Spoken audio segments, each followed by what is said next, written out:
Hello everybody and welcome to our first ever Football Manager experiment video or simulation, depending on what you want to call it. If you're new around here, make sure to subscribe. I'm going to be doing a ton of these Football Manager experiments. I think they're absolutely awesome.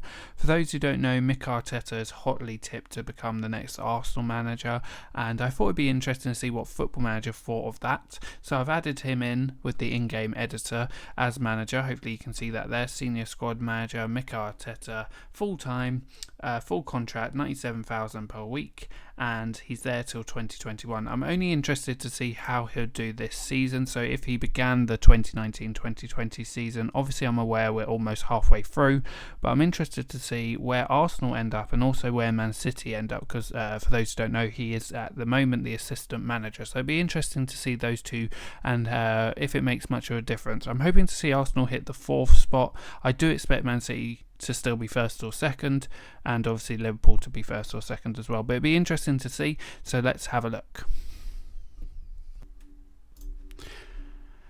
Well, what a season for Arsenal. I will say I have had a few looks through now, just because the recordings went completely wrong, but hopefully third time lucky. Basically, guys, they came third, which any Arsenal fan would not be disappointed with. I think third place is more than they'd expect. I think if you ask most Arsenal fans, 4th is probably optimistic even with Mikel Arteta. It's good to see that Man City didn't drop any points, I suppose, but I would like to have seen them maybe do a little bit worse than 99 points, 3 losses to Man U and Liverpool, of course. But then you've got Arsenal, 24 wins, including a 3-1 win against Chelsea away, which is brilliant, and 10 losses. Probably too many losses.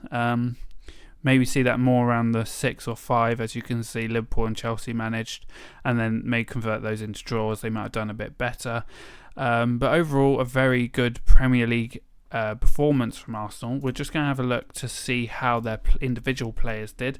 I've sorted it by goals, so we've got the usual suspects. You've got Lacazette, Aubameyang, maybe the other way around there between those two. Obviously 55 games and 54, so they've been used very, very often. You've got Nicola Pepe with 15 goals, which is pretty good considering it's his first season adapting to the Premier League. A normal average season, I'd say, for Ozil. And then Torreira here. Straight off the bat, Torreira, 19 assists. I do not believe this. I don't think this would happen. I think Football Manager have got that completely wrong. That's actually more than Pepe, Aubameyang and Lacazette combined. And I've actually checked, don't worry, I've done the maths. That is unbelievable performance from Torreira. I would like to see it in real life, but I just don't believe it. And let's have a look how they did in cup competitions. So we've seen they've done 3rd place in the Premier League, which is great for Arteta. And we're just going to have a look here. So Carabao Cup 4th round against Reading. They're winning. Lost to Man City in the Premier League. The quarter-final win against Aston Villa 4-0 away. That's pretty damn special.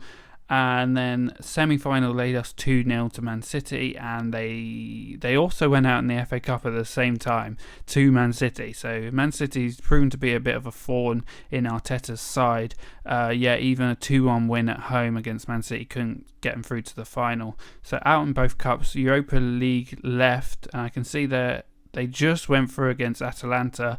And then they went to, I haven't even heard of them, Krasnodar, and they won both legs, back-to-back legs, and into the semi-finals they went against Bayern. 1-0 is where they beat Bayern 1-0 at home. That is a major victory for Mikel Arteta, and also they held on with a 1-1 draw in the semi-final second leg against Bayern away, and they won the final 2-1 in extra time. Lacazette there scoring in the 100th minute after going down 1-0 in the first minute. This has proven to be an incredible season, first season for Arteta. And if Football Manager is correct, Arsenal fans could be looking at a real winner here. He's done so well, I'm actually thinking about looking into how he did next season. So I'm actually going to do another season because of how well he's done. He has brought in a player here. He's bidded 63 million. Wow, that he is an incredible player. That would be a major player for Arsenal. Let's just have a look at the transfer history rather than transfers going on at the moment. So, oh wow, okay. So of course, we've got the usual suspects. You've got Mikel Arteta there. Yeah, the only additional player that he was able to bring in that otherwise Arsenal didn't get, that is of note, is this player here, who I have to admit I'm not going to even try and pronounce that name, and I haven't heard of him. But looking at those stats, he's definitely above average. He's 22 years old, so he can still improve. He's Ukrainian. And yeah, he looks like a decent player who's mainly a AMR, so obviously suiting Arteta's tactics. If we just go have a look here, I did have a look briefly at it. It was a 4-2-3-1, so obviously an AMR is vital because he's playing Aubameyang AML, and I imagine Ozil will sit there next season. And yeah, so it'd be nice to see if they replace maybe Xhaka with a CDM. But yeah, I'm interested to see how Arteta does if he's given a full window of opportunity, so a full summer transfer window. So let's see how he does next season. It'll be difficult to build on this season, but we'll see how he can do. And welcome back to another year under Mikel Arteta. He unfortunately, as you may be able to see, wasn't able to pull off the brilliance of his first season, but for me there is potential here. I don't think it's as bad as it seems. Obviously 5th place is disappointing for Arsenal. They do expect 4th, and to even finish below Tottenham is going to be horrific for them, but there is positives here to take for sure. So if we have a look at their wins, they actually beat Liverpool 3-2 at home. They also beat Man City away 2-1. As you can see, Man City won the title on goal difference. That's probably bringing back horrible memories for Man United fans from 2012. But we're focusing on Arsenal here. 6 losses only, 5 of them were at home. One of them's disappointing. 1-0 to Nottingham Forest. They actually came 20th, bottom of the table with 26 points. So that is disappointing. But if you have a look here at Arsenal's draws, they actually drew to Liverpool away 1-1. So that means they didn't lose to Liverpool at all. And so very, very well done for Arsenal. Obviously, they haven't done that for a very long time. So well done to them. Let's have a look at the players.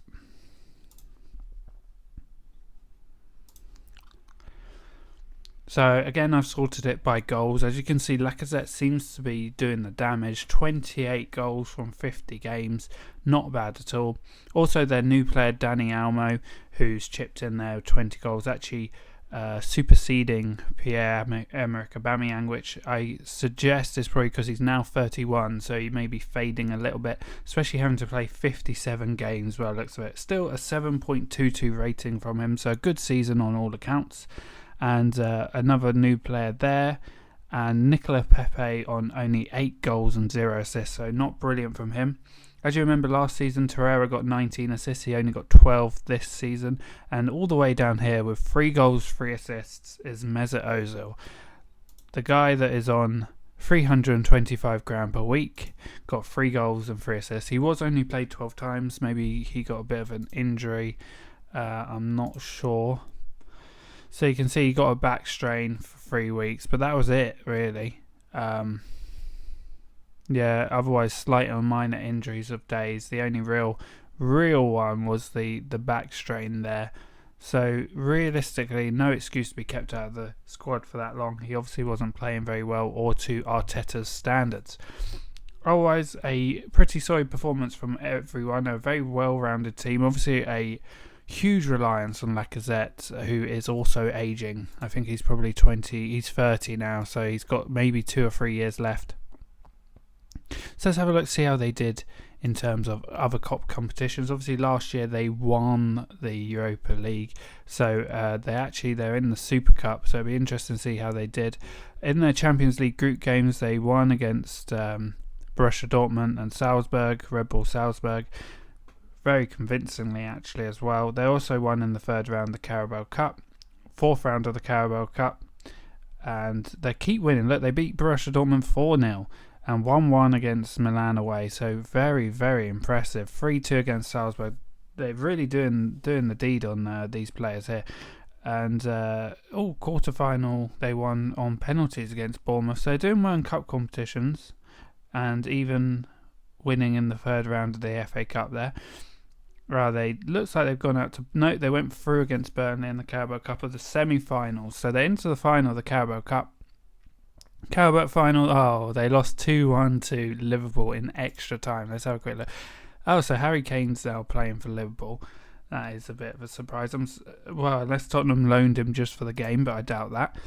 So they lost in the final of the Carabao Cup. That is disappointing. But they're still in the FA Cup. They are out to Juventus or Zebra in the Champions Cup first round and second round there as well. There wasn't quite enough 2-2. So they did all right. I think if we have a look, Super Cup, they actually lost them 4-2 on the Super Cup. So not brilliant from Arsenal there. And winning in the semi-final against Man United 3-2 and win. And then, oh dear, they lost 3-2. Again, another final, but this time to Chelsea, 3-2. And it was Tammy Abraham doing the damage, doing the final blow. And even Emerick Aubameyang couldn't save them. So, for me, that is a good season. 2 finals. To only get knocked out by Juventus in the Champions League, which, let's be honest, that would happen. I imagine Ronaldo. No Ronaldo. Let's just have a look here. 2-1. Did Ronaldo score? No Ronaldo. Ronaldo was playing. So for me, this is a good season.